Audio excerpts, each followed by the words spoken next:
Kedahsyatan Perang Banjar Barito tahun 1859 sampai tahun 1906 juga terjadi sampai ke pelosok Banua. Tidak terkecuali di Balangan, di mana zaman kolonial dahulu wilayah Bumi Sanggam ini merupakan distrik kewedanaan, yang merupakan bagian dari wilayah administratif Onderafdeling Alabio. Para pejuang terhadap penjajah Belanda di wilayah Balangan tidak bisa dipisahkan dari nama tokoh Tumenggung Jalil dan Benteng Tundakan. Tumenggung Jalil dengan nama lahir Abdul Jalil, mempunyai gelar Tumenggung Macan Negara, dan Kiai Adipati Anom Dinding Raja. Merupakan pemuda kelahiran Palimbangan Hulu Sungai Utara tahun 1840, dan meninggal pada pertempuran di Benteng Tundakan, Balangan, pada tanggal 24 September tahun 1861 pada umur 21 tahun. Menurut pemerhati sejarah Balangan Dharma Setiawan, kisah heroik perjuangan Tumenggung Jalil tidak kalah dengan para pejuang perang Banjar lainnya.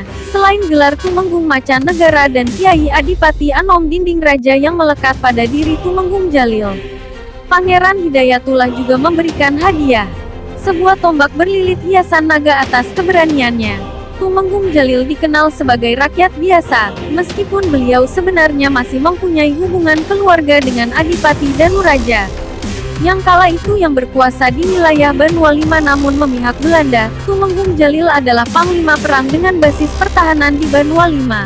Sejak kecil dia dikenal pemberani dan pendekar dalam ilmu silat. Pada waktu berusia 20 tahun dia terlibat dalam perlawanan terhadap Belanda di desa Tanah Abang dan Lok Bangkai. Karena kepahlawanannya dia dikenal sebagai Kaminting Pidakan, jagoan. Perjuangan Tumenggung Jalil dimulai saat tahun 1859 dengan menyusun kekuatan di Banua Lima.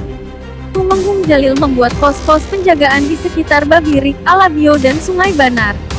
Di sekitar Masjid Amuntai didirikan benteng, di mana pada awal Februari tahun 1860, Belanda mengerahkan kapal-kapal perang Admiral van Kinsbergen dan kapal Bernet dengan beberapa ratus serdadu dan pasukan meriam dipimpin oleh Mayor Gustav Verspik.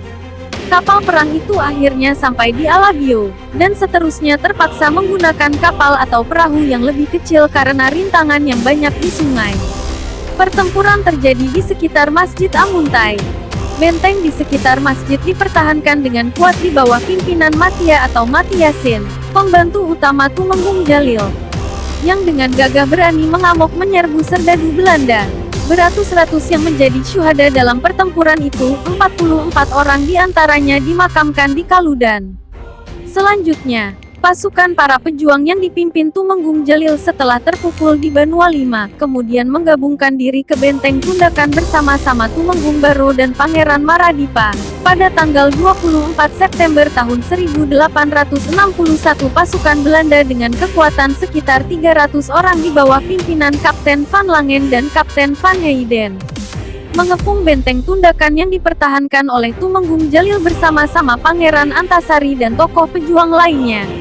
Benteng Tundakan hanya dipertahankan dengan 30 pucuk meriam dan senapan jauh lebih kecil dibanding dengan persenjataan Belanda. Meskipun dengan persenjataan yang kecil, tetapi dengan semangat juang tak kenal menyerah, akhirnya Belanda terpaksa mundur dan dapat dihalau dari tempat pertempuran.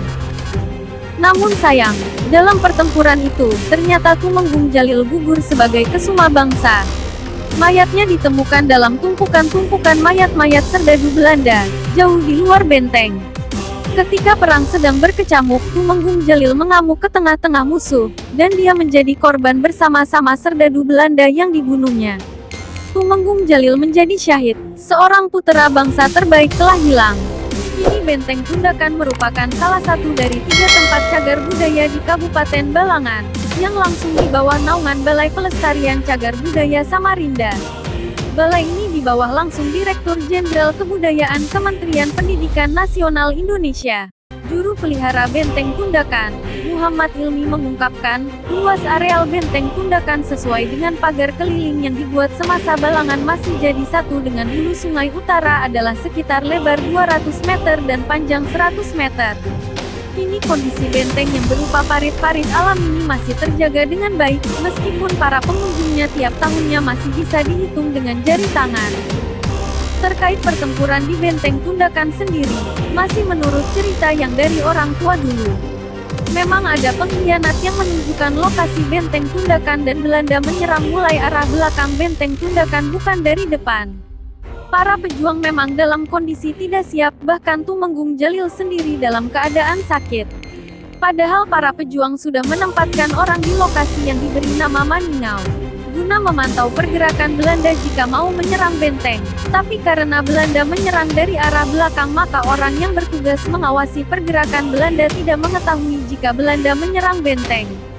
Demikianlah kisah seorang pejuang di Tanah Balangan dan situ sejarahnya. Semoga jadi pelajaran bagi kita semua. Karena dengan lestarinya situs sejarah, kita dapat lebih mudah mengetahui peristiwa maupun sikap, ide-ide, filosofi, kepercayaan, keindahan, dan pola kehidupan di masa lalu yang bisa kita jadikan panutan di masa sekarang dan akan datang. Sampai di sini dulu video kali ini.